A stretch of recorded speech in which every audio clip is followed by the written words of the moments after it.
Hi there, I'm Noah Bradley. This is Handmade House TV, and I got some good news to share with you, so stay tuned.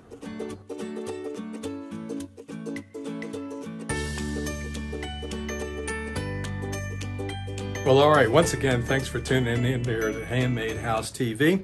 And I do have some good news today. I got my building permit, which I'm thrilled to get. It took nearly 3 months for them to finally run out of things to ask me to do to the plans in order to get it to the point that they were 100% pleased with it.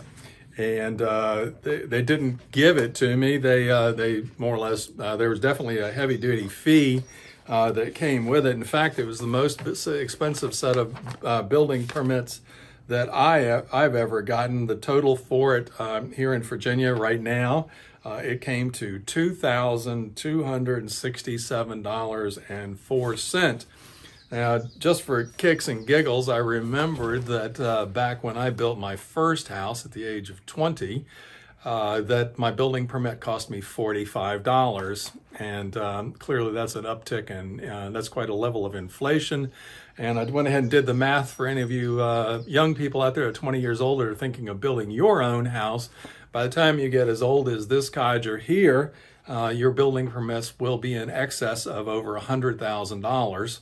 Just for the permit, if inflation continues as it has through the course of my life, and the way it's going right now in 2023, likely that'll be sooner than what you think. And it's just mind-boggling to think that one would pay that kind of money, 100 grand, for a building permit. But nonetheless, if you went back to my youth and somebody said I'd be spending $2,000, which you could almost buy a new car for back then.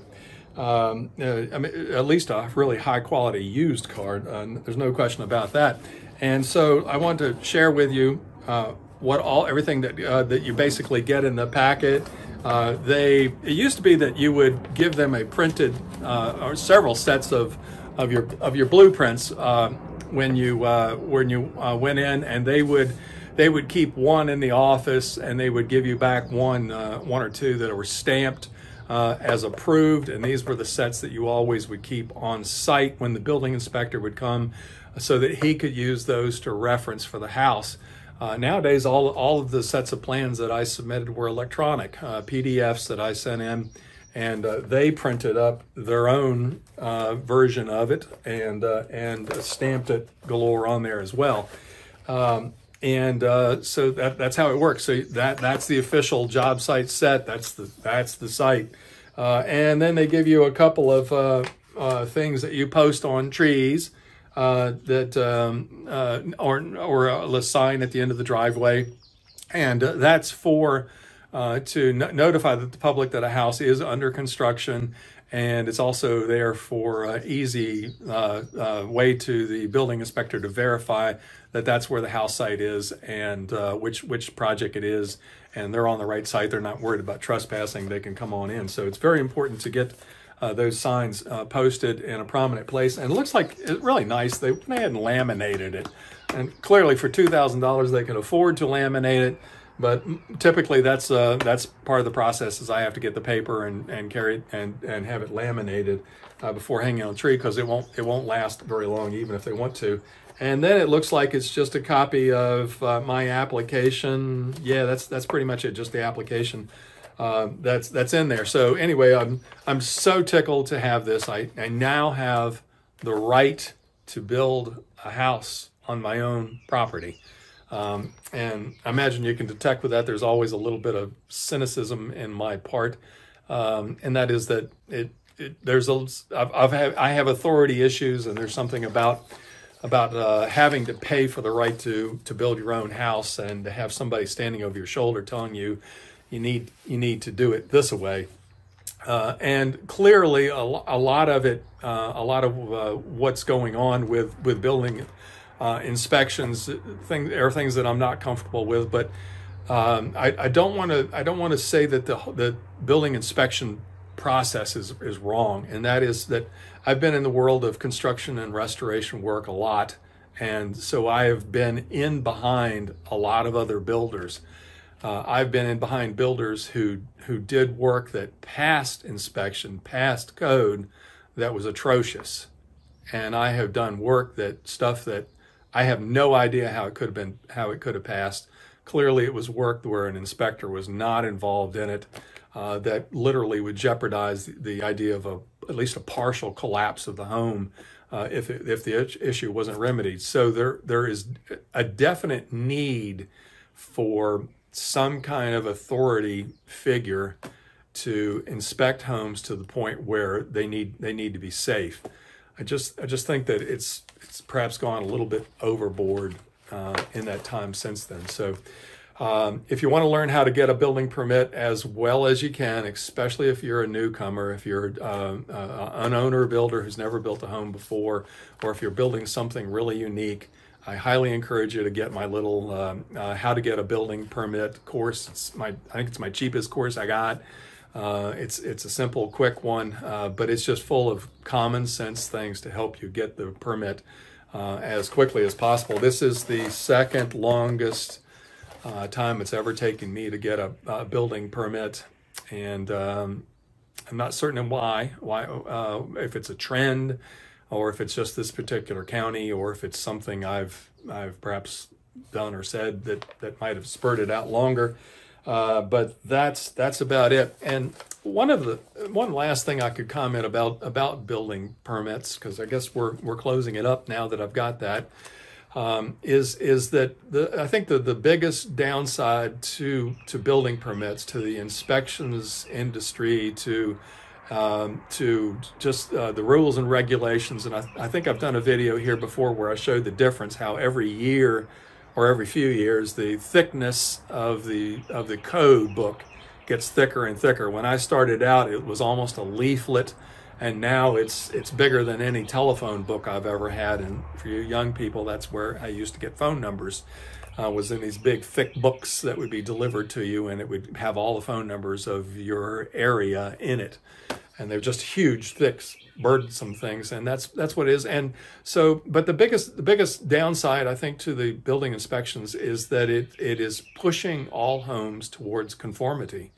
It's all towards one model, all towards one particular method of it, and that's generally around the homes that you see typical. So if you want to do anything handcrafted, you have a real challenge ahead of you.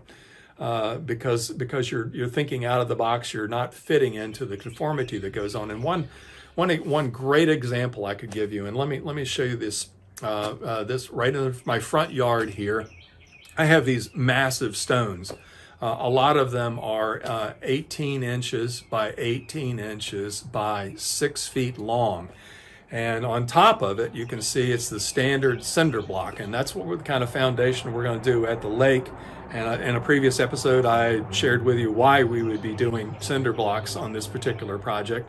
But if you were to consider the option of the two, and you wanted to get a building permit, if you put down the cinder block, you're guaranteed that there won't be a mention said about it, because it is a conformity item, material, that it's been used many times, that people are used to seeing it over and over again. It's been engineered, it's been tested, it's been proven, it's the standard method.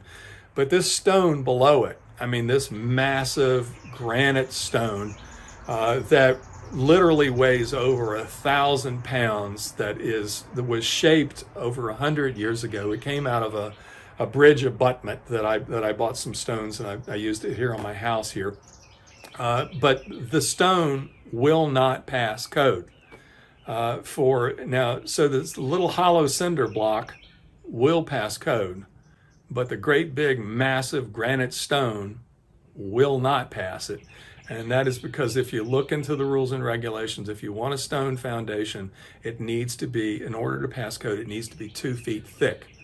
So being only 18 inches thick, it falls a good 6 inches shy of being strong, in their opinion, of being strong enough and suitable to support your home.